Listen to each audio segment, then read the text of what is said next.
Vamos a saludar a Andrés Malamud porque queremos escuchar la mirada de un politólogo importante, relevante. Gracias, Andrés, por estos minutos aquí en TN Central. ¿Qué tal? Buenas noches.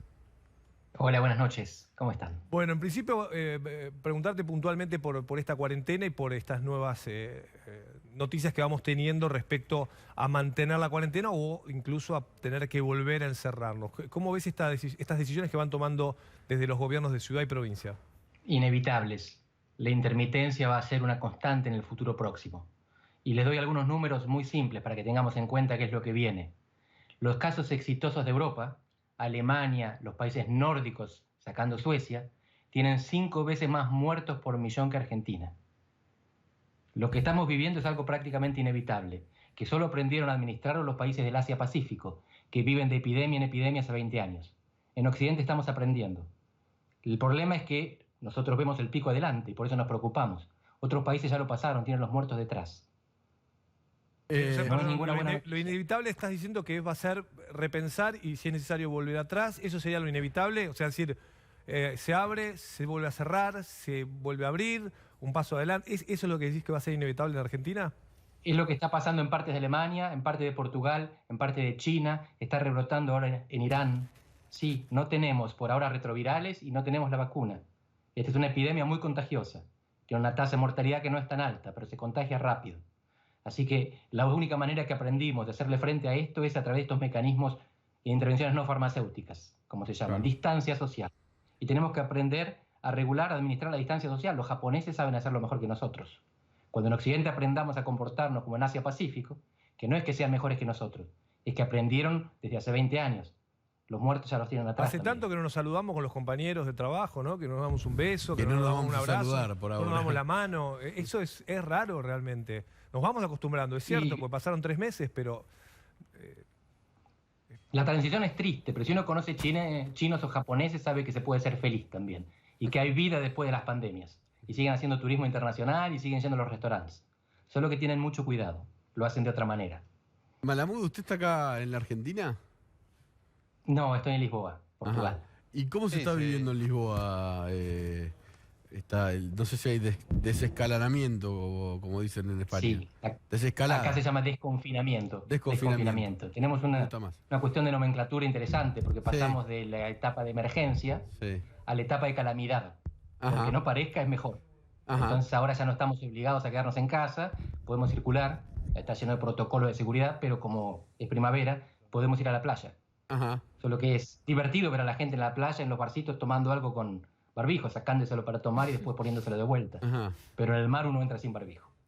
Y escuchando fados, qué lindo Lisboa. No es lo más alegre que hay, pero es lindo. No, es lindo, el tango tampoco y es precioso también. Malamud, quería preguntarle también por las implicancias políticas de esto, y aquí lo llevo a un tema que está dominando la agenda en la Argentina. ¿Qué significa en términos simbólicos, en términos políticos, y en este contexto el caso Vicentín? Eso está bajo interpretación todavía. La gran pregunta es si es un caso único o es el primero de muchos. Ahora lo que estamos viendo es que quizás ni siquiera sea un caso. Quizás la justicia lo haga dar marcha atrás. Y por lo tanto lo que estaríamos viendo es un globo de ensayo o una improvisación, que es lo más probable viniendo de Argentina. Es algo que planearon una cosa, le salió otra, y de repente tienen que dar marcha atrás e ir encarrilando sobre el camino. No es muy sorprendente en el país que tenemos. Pero ¿no tiene como cierta carga ideológica, digo, histórica, incluso de ciertos sectores del peronismo, puntualmente del kirchnerismo, contra quizás ciertos sectores del aparato productivo argentino, las grandes empresas, el campo? Y el peronismo territorial. Exacto. Los gobernadores. Sí, lo que vemos acá es que hay un grupo cohesionado que tiene una agenda clara, o por lo menos más clara que los demás. Y tiene militancia 24/7. Están dedicados a esto porque lo creen sinceramente. Y del otro lado tenemos grupos desorganizados, incluyendo los gobernadores peronistas, que además tienen una altísima dependencia fiscal del gobierno nacional. Y por lo tanto, en principio tengo entendido que hubo un acuerdo de Perotti, que es un gobernador moderado y no kirchnerista con algún tipo de intervención.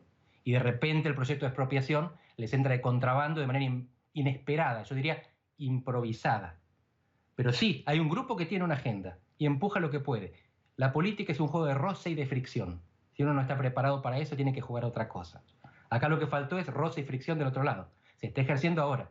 en la calle, en los tribunales y, entiendo yo, en algunos gobernadores que están negociando. Andrés, ¿y cómo ves la oposición, ya que nos metimos en la política? ¿Cómo ves la oposición? ¿Es una alternativa a lo que se vive hoy en la Argentina? ¿Está unificada o todavía falta mucho? Hay que ver cómo se reestructura algo distinto a lo que hoy gobierna en la Argentina.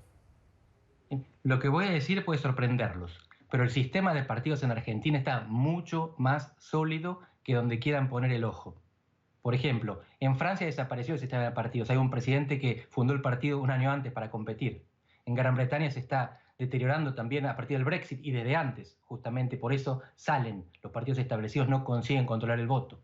En España tenemos por primera vez en la historia un gobierno de coalición.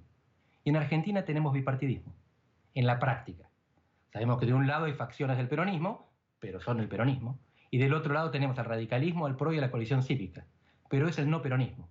Y tiene uno el 48% y otro el 40%. Y hay bastante equilibrio a nivel territorial, no en las gobernaciones, que son mucho más peronistas, pero sí en las municipalidades, por ejemplo. Y por supuesto que en el Congreso, donde el peronismo no tiene 2/3 en el Senado y no tiene la mayoría en la Cámara de Diputados. Si la oposición hace las cosas bien, tiene capacidad para evitar arbitrariedades. La oposición institucional en el Congreso, la gente en la calle y los jueces en las Cortes.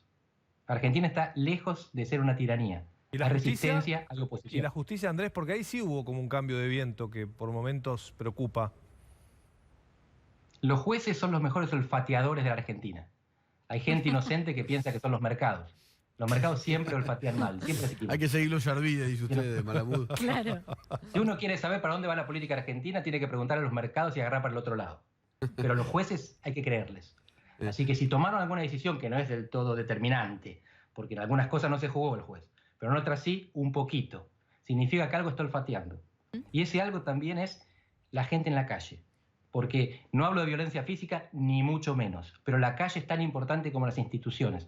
Porque la calle en democracia expresa la intensidad que el voto no refleja. Malamud. Quien quiere mucho algo y quien quiere poco algo tienen un voto cada uno. Entonces el que lo quiere mucho además, marcha, milita, hace actividad en las redes. Y eso tiene alguna influencia también psicológica, que es muy importante en política, sobre quienes deciden, inclusive cuando se supone que son imparciales, como los jueces. En este contexto, incluso en varios países, hay mucha preocupación por las atribuciones que tiene el Poder Ejecutivo, los presidentes o primeros ministros en un marco de emergencia. Y hay mucho temor por el riesgo de ciertos comportamientos autoritarios o avasallamiento de libertades individuales.